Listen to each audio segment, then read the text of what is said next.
to take your conversation somewhere else, the two of you. Why don't the both of you have your private Zoom meeting? An entire training from start to finish, especially depending on what role they're in. So what I like to do is like... That's what I'm building out right now with the project manager. People need to stop saying that. Get all your friends around, call every friend you have right now, all of them. Invite them over for a party. When they all turn up, pour out sparkling water. Pour it all out. Pour it out. Say, everyone, let's have a glass of water together. Water can't hurt anybody. We're all probably dehydrated anyway. What's the worst water can do? Everyone, let's have a nice glass of water, and everyone's going to drink it. When you see that one dude, oh, there's bubbles. Never speak to him again. What was that? Don't know. Gonna be another weird night, I think. Could be. Was last week weird or straight? No, just that one day. Couple weeks back. But I keep waiting for the return. We can hear you, Ken. On you. Is my video okay? Not okay. Not okay. No. You look like shit. It's the easiest thing in the world to change. It's a biological certainty that if you stop eating like a gluttonous moron and go do bare minimum exercise. This is all about addressing those issues that you have, but I want to use today as a launching pad to understand who you are, what you're looking for, can help you. Everybody loves Top G. All the women want him, the men want to be him. That's who I am. My unique life path has resulted in me being a super unique person. And your unique life path has resulted in nothing. You're still a up and you're still average and you're still a loser. The best story you could possibly tell me about the happiest day of your life would pale in comparison to my average Tuesday. And it is your fault. Only 1.5 getting in. Yeah. But Patrick, you need to show your video. Shut up. Oh, fuck. Sorry. Hold on, because they got the goddamn. Sword makes you less likely to just listen to. If every man on earth walked around with a sword, females who have been emotionally manipulated try and manipulate the men won't listen.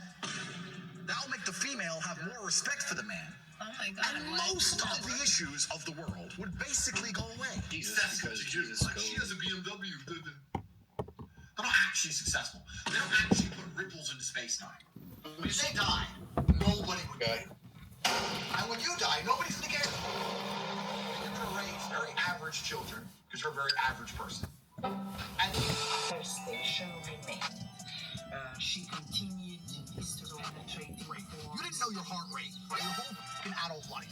Went through your life, you never knew your fucking heart rate was. You never knew how many steps you took in a day. And now that it says on your fucking watch, you're pretending that's important information. It's not fucking important information. All you're trying to do is justify your completely lifestyle by saying, oh, I took 500 steps today. Who gives a f? You're still a fat bastard. You never knew how many steps you took. It's not real exercise. Telling you how much mundane bullshit activity you did is not substitute exercise. I see everyone in their excuse for having a smartwatch. Next time you meet someone with a smartwatch, say, why do you have that? So that leads us very nicely into the biggest financial issues and pitfalls that affect people during a divorce. Some of these things may affect you, some of We're all playing.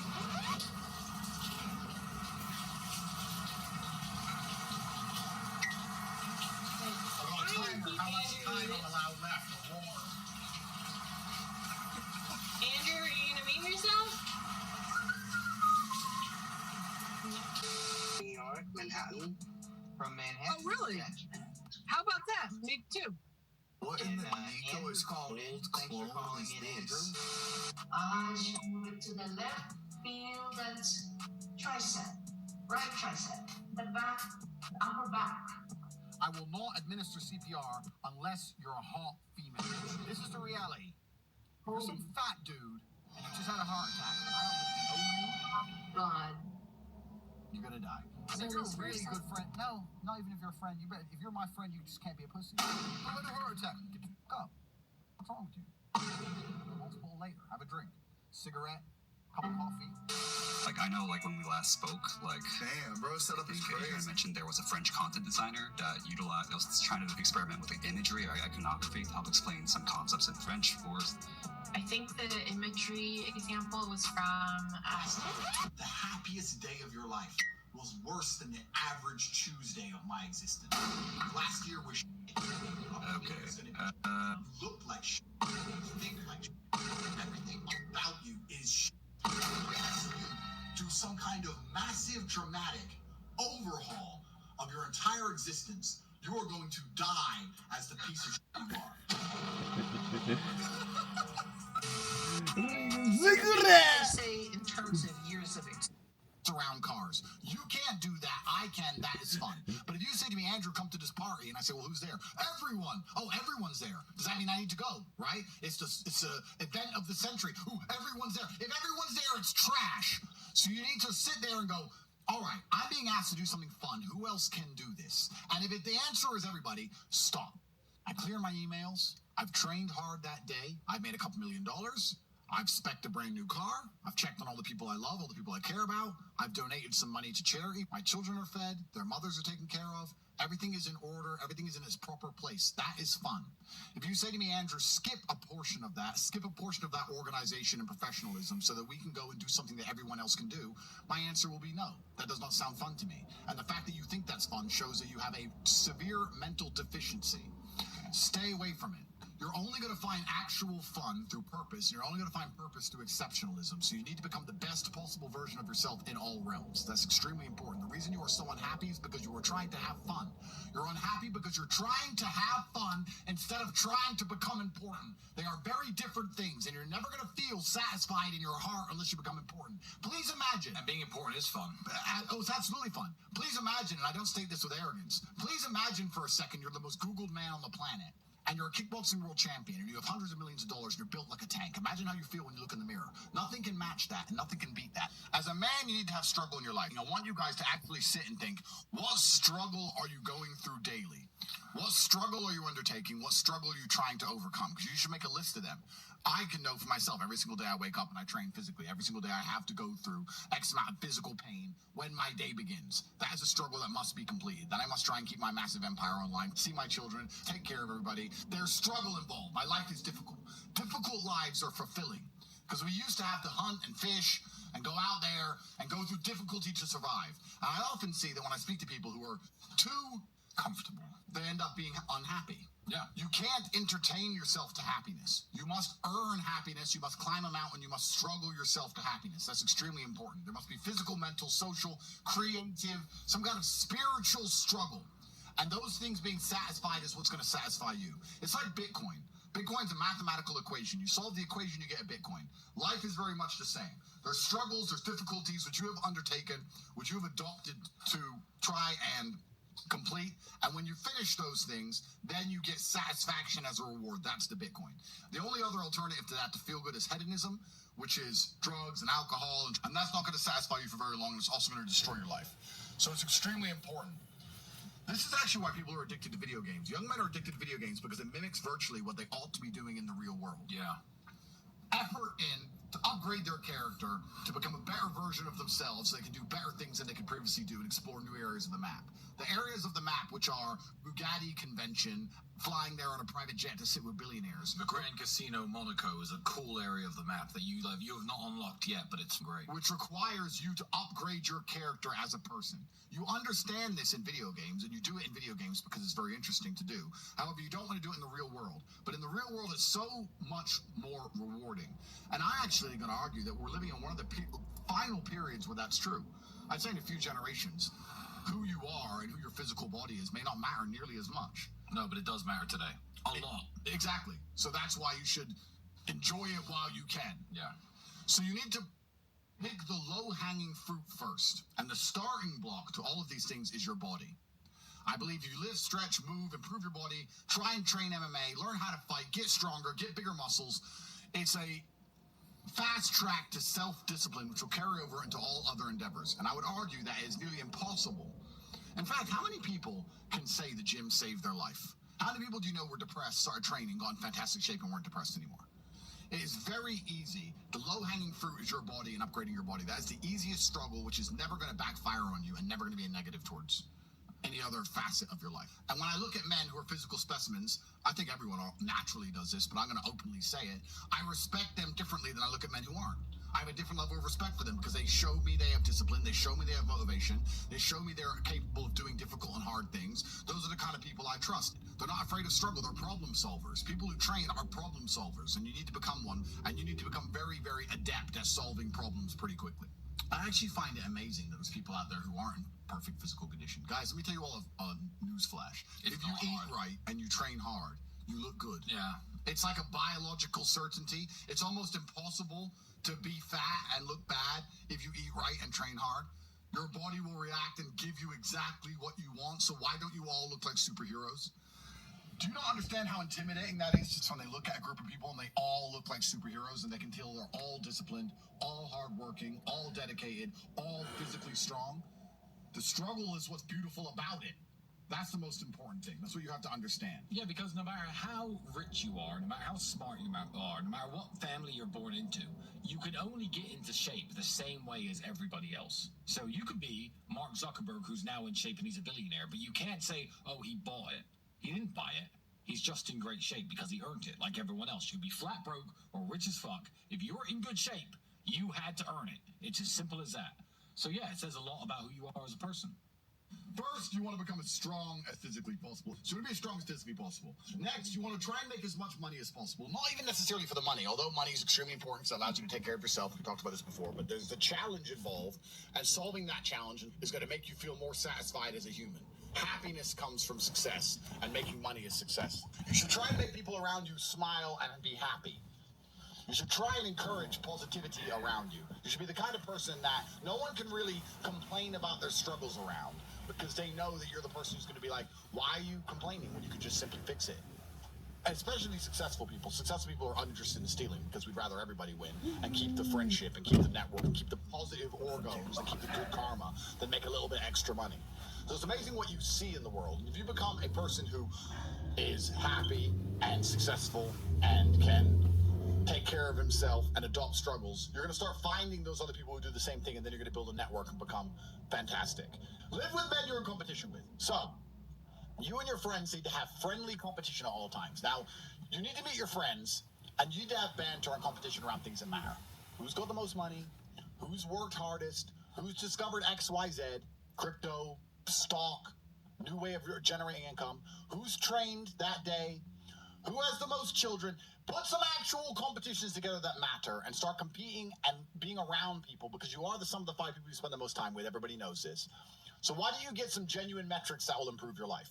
You won't have time to stand around cooking meals if you're friends with somebody who works out for 3 hours a day, for example, because you're going to need to find 3 hours a day to train to beat him, which means you're going to have to just eat that rotisserie chicken as you do squats like a man should. Live with men you're in competition with. This is ultra important. Because you can measure yourself against your circle. If Tristan comes downstairs and says, I've done 1,000 push-ups, I will do anything it takes to do 1,001 just to annoy him. Because I know that he then has to do 1,002. And pissing him off is worth it. It's always worth it. And that's why you need to have that kind of competition. Get your act together, get some genuine metrics, things that matter, and once they're all put together, you're going to live in a naturally competitive environment, which is going to increase your testosterone level. It's going to prevent you from doing a lot of dumb shit. And the competition one's great, because you can apply it to everything. There are a lot of people who are going to get, kicked in the nuts and take a fall, and they're going to let it beat them down. Andrew's lost very important kickboxing matches. Did he quit fighting then? Did I quit fighting when I got my ass kicked a couple times? No, you don't. You just have to continue because in life, there are only winners and losers. There are no participation trophies. There's no, stickers and everyone's invited to have a good time. Life is hard. And everyone in life is actually trying to play the same game. If you're a sportsman, there's a small pool of people who compete at kickboxing, professional soccer, and the bigger the pool is, the more difficult it is. Well, life is the only game where every single one of us, 8.1 billion people, is trying to play the exact same game. And the same game is, there's only so much money in the world. There's only so many resources. There's only so much happiness. I'm going to try to provide for my family as best as I can. And whether people say money's not important or is important, everyone's part of this game. So winning is very difficult. And you have to keep trying when you get kicked and you fall down. And that's the advice I give to every young man who listens to me. People are afraid of accepting there's a problem because then they know they have a responsibility towards fixing it. And they don't want to do anything, one, because they're lazy, and two, because they're afraid they might lose. So they'd rather pretend there's no problem at all. And I think I often say to people in a lot of my videos about a lot of other subjects that it's not always the winning and the losing. It's the fighting in the first place. And there's plenty of men in history you remember who ended up losing in the end. Napoleon, for example, who still fought, which is why they mattered. It's not, if you're only going to fight when you're guaranteed to win, then no bravery is required. And you have to fight so that you can look back on your life and feel happy that you tried to do something when you knew it was going on before it was too late. Forget about the winning and losing for now. Focus on the fight. You must wait for the moment when the opponent's mind is scattered and strike without hesitation. If you do not overcome your tendency to give up so easily, your life will lead to nothing. Objectify your demons so you control them instead of them controlling you. Fear is a reaction. Courage is a decision. You have to train your mind to be stronger than your emotions, especially your impulses, or else you're going to lose yourself. You will only be found by the devil once you are lost, and he will lead you to hell. Most of the important things in the world have been accomplished by men who kept fighting when there seemed to be no hope at all. I think it's a good motto, perhaps, for life, for everyone who's watching this. I heard it during a boxing match, and I think it was between Evander Holyfield against some guy who's not nearly as well known. And Holyfield was losing, and then he starts swinging, hitting the guy. And the commentator said, "Suddenly the champion returns with initiative and vengeance." That's a good slogan for life. You should wake up, look in the mirror, and say, "Suddenly the champion returns with initiative and vengeance." That's a good way to start your day every single day. Yeah, it is. Initiative and vengeance to become the best possible version of yourself. Off my head. 1.6% of the year is wasted, and it is the first 1.6% of the year. Here we are. So now it's time, in between Christmas and New Year, to make a plan for the following year, to make a battle plan, which you're going to stick to. And I feel like all of you waiting for something monumental to happen is not going to happen. Bitcoin's not going to 1 million next year. It would be too easy if it did. If it does, great. Tate was wrong. Fine. But it would be too easy. Has your life ever been that easy? Have you ever woke up and not tried and oops, I was rich. Oops, Bitcoin just went to 1 million. It doesn't work that way. Something's going to happen. There'll be some quantum computing bullshit. There'll be some confirmation that there won't be a strategic reserve. There'll be some mining problem. Who knows? It'll dump. And all of your dreams, you'll be sitting there in March or July, halfway through the year, after spending 6 months watching Bitcoin podcasts, looking at your portfolio lower than it was in 2024, depressed.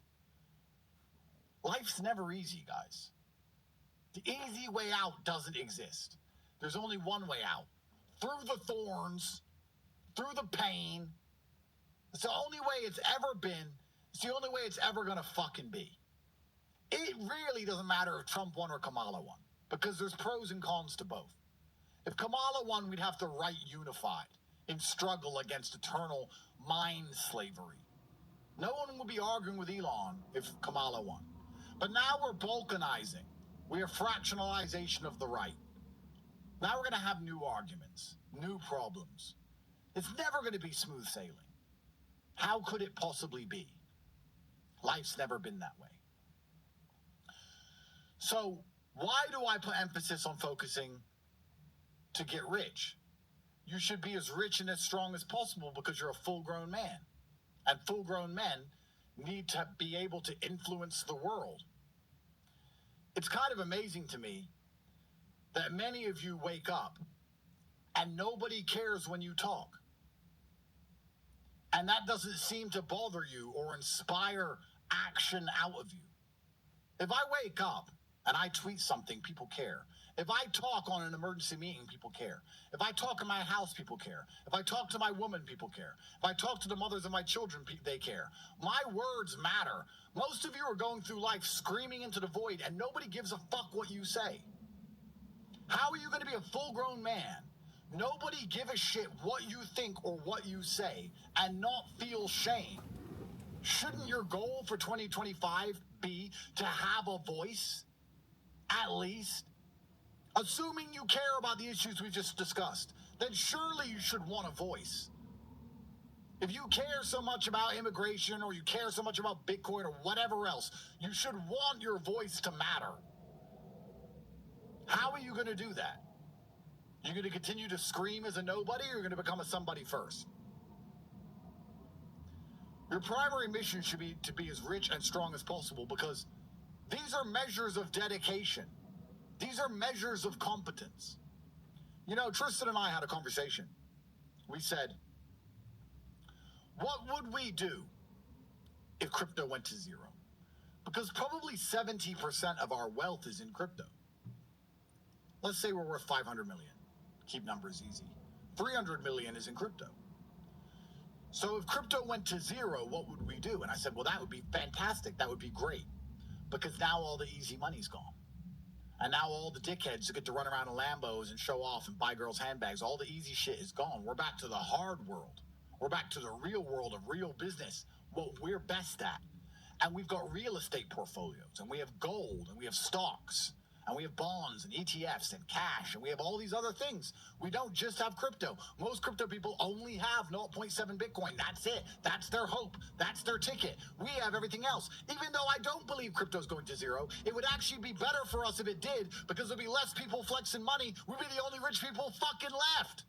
It'd be great if Bitcoin went to zero. We're perfectly prepared to do the hard work. If it was a race, if we were all at the bottom of the well, 10 different people in 10 different wells, and I could have a friend of mine assassinate the man with the ladders before he got round to any of us, that's exactly what I'd do. I'd put a faggot on the roof, and I'd snipe him so that it became a competition of brutal will. Because then I know I'll get out first. Because I know I'll scale that wall faster than anybody else. I don't want there to be ladders. You're praying for a ladder. I don't want them. I don't want easy wins. I don't want crypto to go up. I don't want Trump to fix anything. I want it to stay a fucking mess. I want to have to wake up every day and grind out and become richer than everyone else because I work harder than everyone else and I try harder than everyone else. I don't want any easy ways out. The idea of that aggravates me. I don't want to feel motivated. I want to feel tired and stressed. I want to run on pure discipline and adrenaline. Nobody is motivated at 4 in the morning. Nobody. But some people are up anyway. You're praying for an easy way out. I don't fucking want one. Because if there is an easy way out, yeah, I'll win. But other people will win who I don't think deserve to win. Luckily, in my experience on this earth, the universe has never, I've ever seen, ever given an easy way out to anybody. So I don't believe it's fucking coming. And most of you seem to believe something fantastic is coming next year. And I would argue that it's not. Bunch of people are going to get laid off. Bunch of extra spending is going to be removed. Bitcoin might go up a bit, but you don't have enough. You need at least 50 Bitcoin. You ain't got it. Now's your time to earn and work and buy them before they go up. You haven't done it. If your predictions are true, if you really believe, because of all the podcasts you've read, that Bitcoin's going to 1 million, you still don't have enough. Do you understand that's not a reason to rest? That's not a reason to wait. That's not a reason to do less work. That's a reason to work harder. Because you could turn your 0.3 into 0.5. You could turn your 2 into 20. Because by the time it goes up, then you won't be able to. So even if you were right, that's even more argument for the same thing. It doesn't matter if you go left or right, you need to make money. It doesn't matter if you go up or down, you need to make money. It doesn't matter if it's hot or fucking cold, you need to make money. It doesn't matter if you're happy or sad, you need to make money. It's the only way to leverage yourself in this economic game that none of us can possibly escape. And what are you doing? Arguing about fucking visas on Twitter when nobody gives a shit what you think anyway. What do you expect to happen here? And your version of locking in is finding copium. That's what you call work. Gentlemen, it's go time. It's go time like it's never been before. Either things are going to go great and you need to get your ducks in a row now before they go too great, e.g. the Bitcoin price goes to the moon, or things are going to go wrong and you need to get your ducks in a row before they go wrong, e.g. Bitcoin price tanks. It doesn't matter. Either way, it's fucking go time. And truthfully, the law of averages ensures that the majority of people are exactly that, average. If you're watching this, most of you are average. Most of you cannot be exceptional by virtue of the nature of exceptionalism. You may be exceptional amongst the general populace because you're all fans of mine, but measured against other fans of mine, the majority of you will be average. That's what it means. But that's fine, because you can win if you're average if you're first. You can win if you're average if you try harder than the rest. You can win if you're average if you pay attention. You can win if you're average if you do the right things, if you're not lazy. It's very easy to win if you're average. You just need to get another advantage. And the easiest advantage is I'm prepared to put in the work every day, show up, and I'm going to start right now. I guarantee you results if you do that. Guaranteed. I put up a video about Bitcoin the other day, about how someone wanted me to invest in a hotel, but I didn't want to do it because Bitcoin was a sounder investment. And that's true. If Bitcoin's going to do what everyone thinks it is, it's actually going to suck a lot of liquidity out of a lot of markets. I mean, it's actually going to be quite hard to make money. It's going to be hard for you if Bitcoin continues on a parabolic run. To offer a service to somebody, to go up to somebody and say, hey, I can make you money if you pay me X amount of money. They'll think I'd rather just buy Bitcoin and I haven't got to hire this dickhead. Bitcoin can make it harder for you to make money. You do know that, don't you? Game theory would argue then that while you might making money is still easy to do, you should make as much as possible and buy Bitcoin so that when that happens, it doesn't matter because you have enough to retire. You do know that if Bitcoin proves itself the way you hope it does, that your chance of getting paid any money by anybody goes to zero because they're all just going to buy Bitcoin instead. You do know that, don't you? Have you thought about that? I don't think you have, so let me run it past you one more time. However you intend on making money currently is asking somebody else to pay you money. You can't generate money from thin air because you're not the Fed. You can't make money. You are given money by somebody for something. Once Bitcoin proves itself as an asset that you believe it's going to be, people would rather buy Bitcoin than give you the money for whatever service you offer, meaning it's going to become very difficult for you to earn any money and buy Bitcoin. So you have to buy it now before it blows up. If you're right, and if you're wrong, you still need to find a way to make money now. This is the beauty of what I wanted to say to you. There's only one answer to all things. The answer is always the same. Doesn't matter how this visa shit plays out. Doesn't matter what happens. What matters is you need money. I hate to be a ruthless capitalist, but I've lived my life and I've realized that I've never, ever been in a situation and regretted having loads of money. Ever. Whether I was in jail and I could pay for my mother and my children, whether I had legal problems and I could hire the best lawyers, whether I went driving and my car broke down and I could just abandon the car, I didn't care if it got stolen, it doesn't matter. There's never been a time in my life where having loads of money was bad. Ever. It's always an advantage. It's a cure-all. Same with strength. I've never thought, damn it, I'm too strong. Damn it. Wish I wasn't so strong. That doesn't happen. These are the two things that you can never get enough of, which is why they're the two things you should be focused on. Because once you get enough, you get to observe the game from above. You get to watch the ants argue and scatter around like I do. You get to jump in and out to troll people, to be funny. But none of it really matters.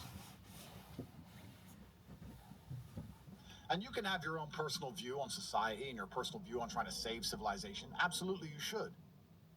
But whether your personal view is enacted and you win, or your personal view is refuted and you lose, either one of those scenarios would be better if you had money. So I don't want you guys to be living on hopium. I feel like this whole big visa debacle has shown that you're not going to get the politics you were hoping for.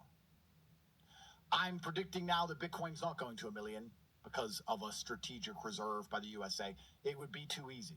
Even if it did, you need more and you ain't got it. It is go time. Today is go time. Right now is go time. There's absolutely no other time for you to go but now. You either go now or you lose. You have nothing else to do between now and New Year. You can't remember what you did on these days last year. That's how unimportant they are. If I say, what did you do on the 28th of December last year? You'd say, I don't even know. You wasted the whole day. You did nothing. Now you can finally take some action and get something done. Huge credit to everyone who joined the Real World live on the stream. You can see their pop-ups on the left. Everybody who joined the Real World who understands that the only way out is by their fingernails. I'm not going to tell you an easy way to make money. I'm not going to tell you can just buy money and sit there and do nothing. I'm going to tell you how to crawl out. I'm going to say that you should do it the hard way. I can only teach you how to do things the hard way. That's all I know because it's all I've ever done. I've never done things the easy way. I've never been lucky. I've never caught a lick.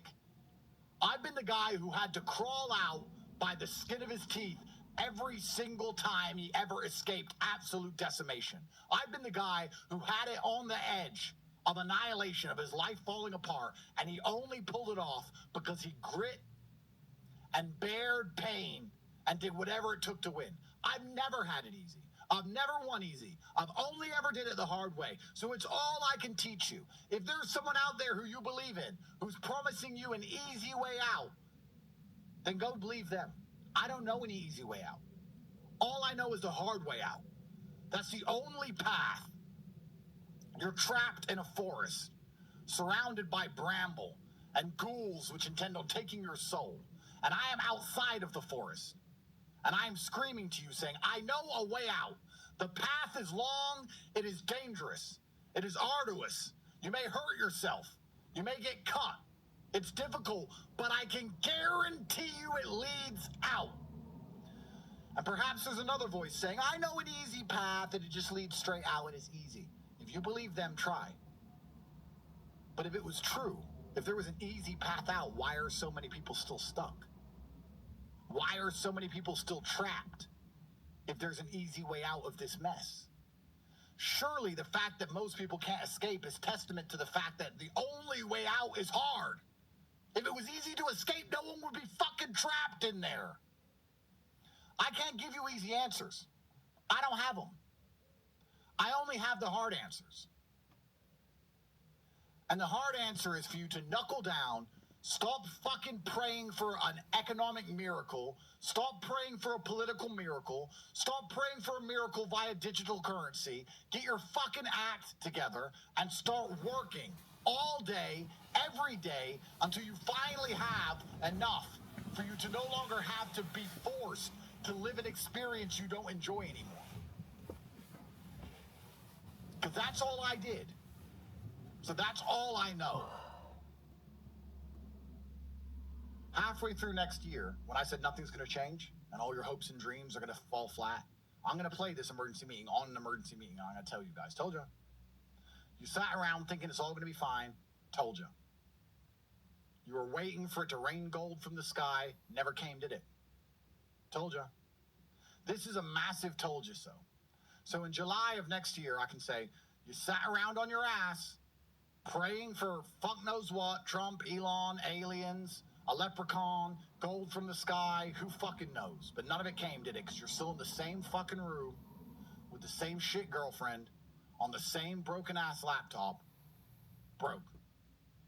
Nothing changed. And I'm going to remind you of the fact that I told you to get rid of all that bullshit hope from your brain and get focused and knuckle down and work. And you can either waste these next 6 months before I talk to you and remind you of the fact that I was right, or you can use them. If you use them, when I play that video, you're going to be happy. If you waste them, when I play that video, you're going to be sad. But I would argue that I'm right. And if I'm wrong, then you win anyway. So what's there to worry about? Win-win. It's go time, gentlemen. It truthfully is. And I think that this little argument online should have highlighted that to you. It's up to you if you want to sign up or not. It doesn't make a fucking difference to me. There's no point signing up if you're not prepared to work. Do not sign up for the real world if you're not prepared to work. There's no such thing as easy money. There's money you fucking work for. I can show you where the gold mine is and I can give you a pickaxe, but you have to dig. If you're not going to dig, don't go. I don't give a single fuck if you join or not. It makes no difference to me.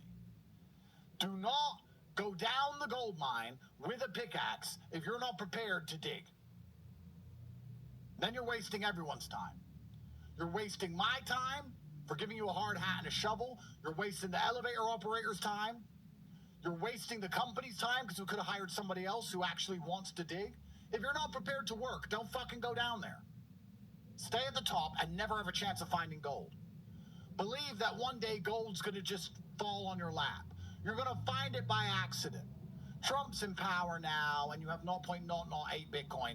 Gold's just going to rain from the sky at some point. Andrew's wrong. By next year, I'll be rich. I don't have to work. I don't know how. It's just going to happen. Let's see, shall we? Or you can get rid of your childish, infantile dreams. Pick up a fucking axe.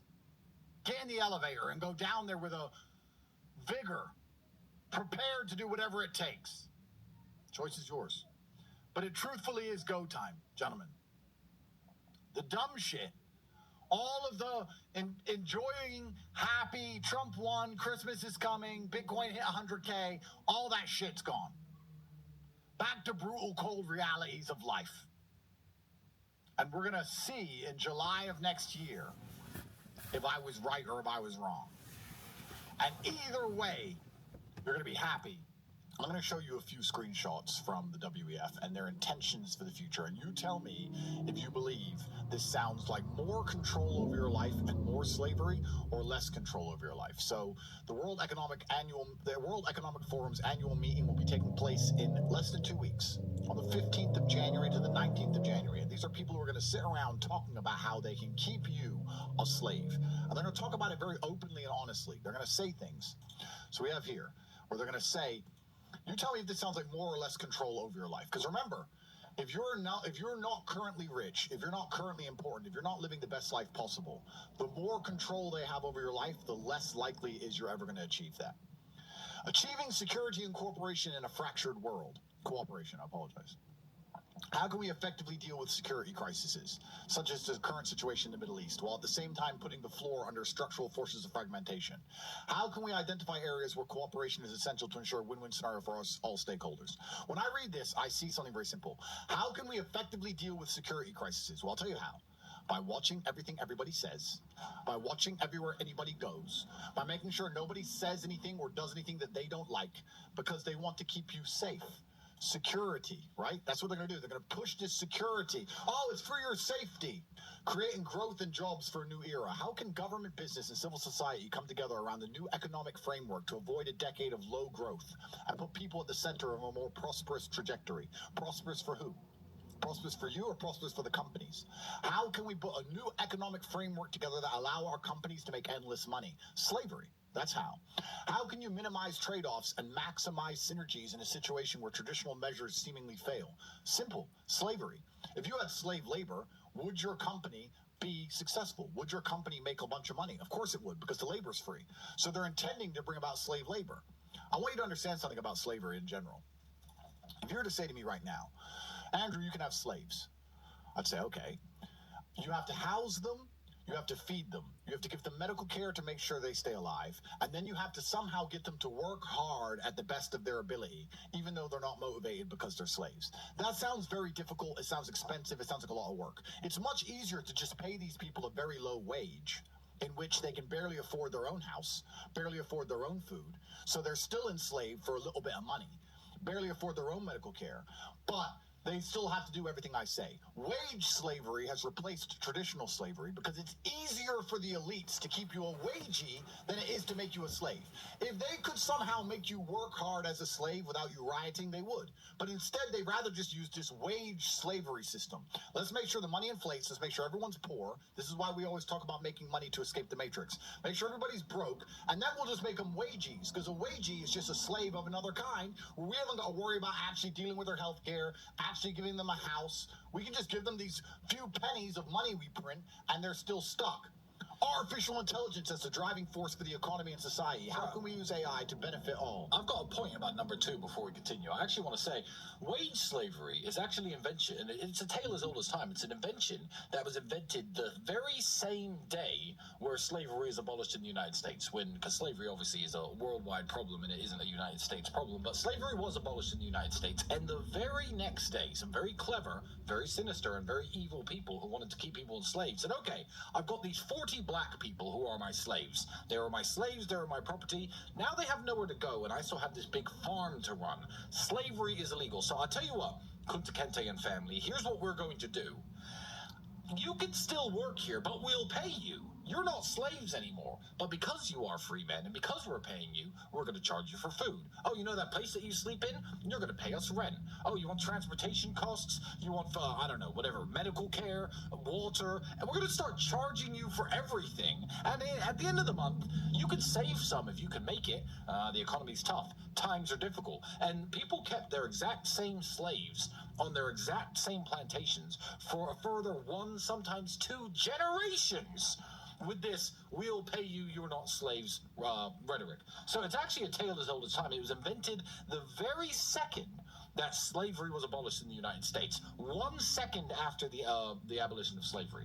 Being a wagee is being a slave, correct. We'll pay you money, but then you owe us all that money. And now you're not our slave, technically. And now we're not responsible for you. We're not responsible for actually taking care of you in any way. Because you got money. Take care of yourself. Wage slavery is still very real, and it's coming, especially with the advent of AI, because AI is only going to be used to keep us all under control. Artificial intelligence as the driving force for the economy and society. How can we use AI to benefit all? Since when have they ever cared about benefiting anybody but themselves? Remember, the people who make the rules for the benefit of the people who make the rules. They do not make the rules for the benefit of the people who don't make the rules. How is the divergent regulatory landscape balancing innovation with societal risks? How will AI interfere with other transformative technologies, including 5 out of 6G, quantum computing, and biotechnology? You probably don't know anything about 5 out of 6G, quantum computing, or biotechnology. If you were inside of Hustle's University, you'd at least know about AI. And you should understand that this is going to be used to enslave you like absolutely everything else ever is. This is what the most important people in the world are talking about, and they're making it public knowledge that they're discussing these things in 2024. In 2 weeks from now, they're going to be talking about these exact things. And you have to ask yourself, have you prepared for any of it? Do you have any plan of what you're going to do if they decide to use these weapons against you? And I can read endless. Long-term strategy for climate, nature, and energy. How can we develop a long-term systematic approach to achieve the objectives of a carbon-neutral and nature-positive world by 2050? I'll tell you how. By not letting you drive, by not letting you fly, by not letting you eat the meat anymore, by making you eat the bugs. Secure and inclusive access to energy. Well, the only way to make sure it's inclusive is to split it up evenly. Oh, there's not enough to go around. You can only have some on Fridays. You can only eat meat on Wednesdays. How do we balance these trade-offs to achieve social consensus? How do we make sure everybody agrees and everybody's happy? What we're going to do is we're going to come in with a form of communism, energy communism, and we're going to lock everyone down, and everyone's going to be given a certain amount, and Carbon Boss is going to do whatever he wants because he's free, but the rest of you are going to be stuck.